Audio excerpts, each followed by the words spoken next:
John Milton is the most important figure of the 17th century. He was born in London in 1608 and he studied 7 years at Christ's College. But then he abandoned the idea of taking orders and entering the Anglican Church.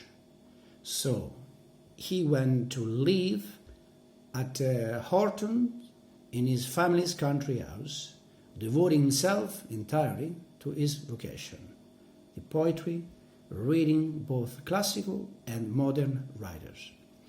Later, he spent some time in Italy, and when the first political trouble broke out, he went back to England, taking an active part of the side of Puritans. In this period, he put poetry aside to write numerous pamphlets defending Parliament, the freedom of the press, and the divorce.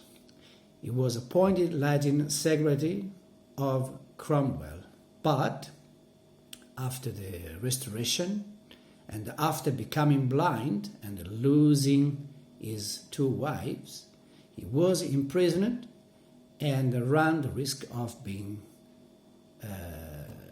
killed. He was saved only thanks to his friends. He spent the rest of his life in poverty, dictating his verses to his daughters. Among his works, we must remember his sonnets, and one of the most notable is on his blindness.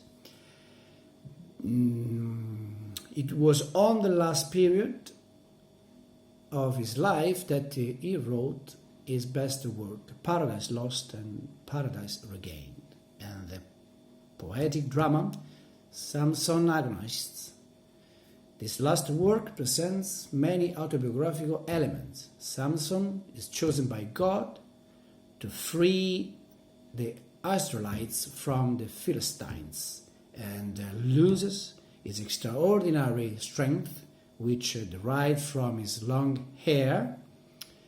Many circumstances of Samson's life we found in Milton's life. They were poor, ill, alone, among enemies, but above all, they were both blind. So, ladies and gentlemen, thank you for watching. I wish you good night.